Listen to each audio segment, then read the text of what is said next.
Alors qu'est-ce qui va se passer dans ce troisième épisode? C'est très simple. Dans notre travail de communicant, il y a l'exercice de la conférence de presse. Et quand on a appris la régularisation de l'ail, on n'a pas beaucoup dormi de la nuit parce qu'on a été très sollicité par les journalistes. Et au vu de cette forte sollicitation, on a décidé d'organiser une conférence de presse. C'est un exercice qui existe dans le milieu politique, dans le milieu artistique aussi dans d'autres milieux, mais l'exercice est de tout simplement promouvoir, donner une information. On a décidé d'organiser cette conférence de presse le jour où l'ail revient au travail. Et dans ce troisième épisode, je vous invite à découvrir l'après grève de la faim.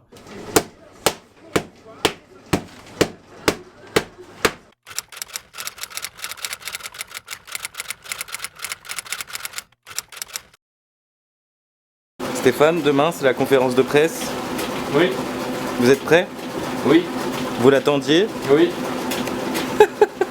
C'est tout?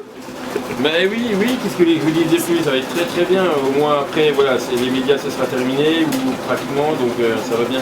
Ça fait bizarre ou pas que ça s'arrête un peu les médias? Quand la tension retombe, évidemment, ça fait tout bizarre. Mais c'est très bien, que ça veut dire qu'on a fini et qu'on a surtout gagné. Voilà.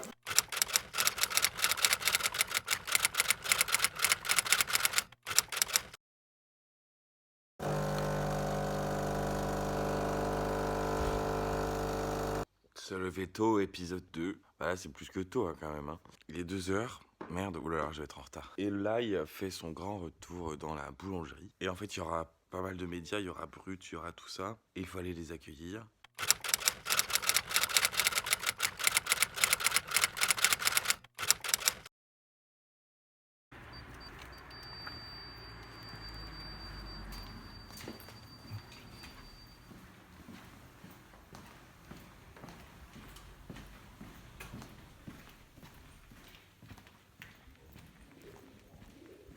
Comment ça va? Ça pique pas trop? Ah, j'ai un peu la tête dans le cul, Stéphane. Ça me regarde pas. Oui.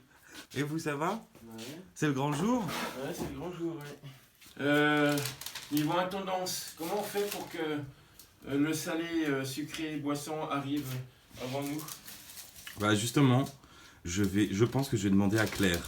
Ouais, bah, il y avait la même solution.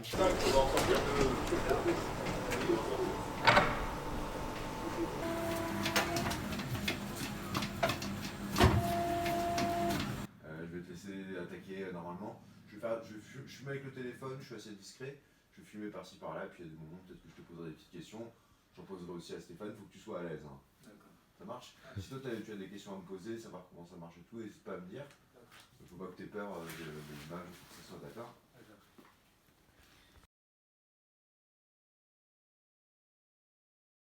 Merci beaucoup pour tout ce qu'il a fait pour moi. Il a mis sa santé en danger pour moi. Et je suis reconnaissant pour ça. Parce que de la vie, il faut toujours avoir une bonne santé. La santé avant tout. Donc il a mis sa santé en jeu pour l'aide. Et là, je suis reconnaissant.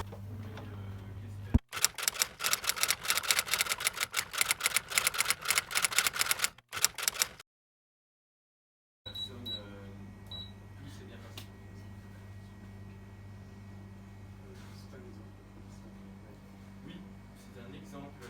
Il était fait heureux. Ouais, forcément. Forcément. Il attendait que ça depuis presque 3 semaines. Donc,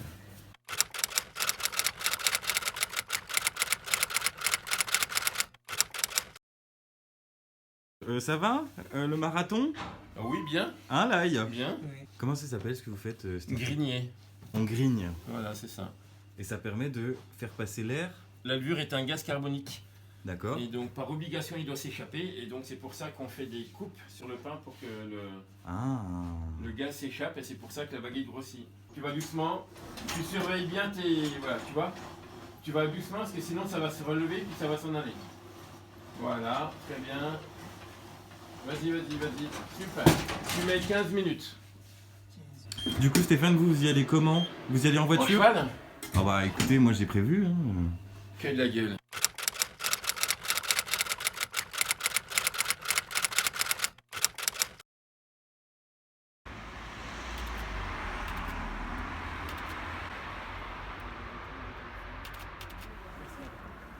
regard vers moi.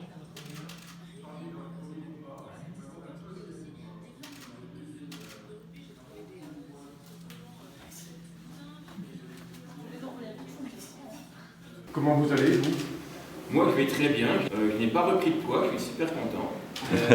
J'ai dû certainement faire peur à certaines personnes parce qu'en fait, dans tous les courriers que je reçois, on s'aperçoit que sur toutes les lettres, sur toutes les cartes, c'est merci de mener ce combat pour l'ail et pour les autres.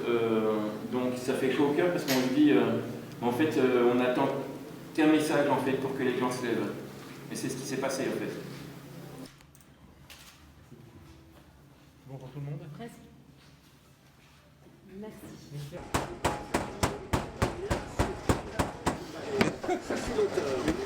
Bonjour à toutes et à tous. Je vous remercie de nous avoir regardés sur nos 3 reportages. Dans le 3e épisode, vous voyez Yaya, un apprenti électricien qui, avec les mêmes problématiques que Lai, manifestait ce matin même pour récupérer des papiers devant la préfecture. Nous partons avec l'association Patrons Solidaires pour trouver une solution à ces petits patrons et à ces apprentis pour que les gamins puissent travailler en sachant qu'ils ne prennent pas la place de quiconque puisqu'il n'y a personne qui vienne demander une embauche à ces patrons. Je vous rappelle que l'artisanat est le premier employeur de France normalement. Quand on ne trouve pas d'employés, alors on est obligé de se tourner vers ces gamins qui sont déjà chez nous, qui sont déjà impliqués dans la société française et il n'y a aucun problème avec ces gamins. Laissons-les travailler et messieurs, mesdames qui sont présidentiables, pensez à cette problématique parce qu'elle viendra vous rattraper une fois que vous serez élus. Je vous souhaite une bonne année à toutes et à tous. Prenez soin de vous et on se retrouve bientôt.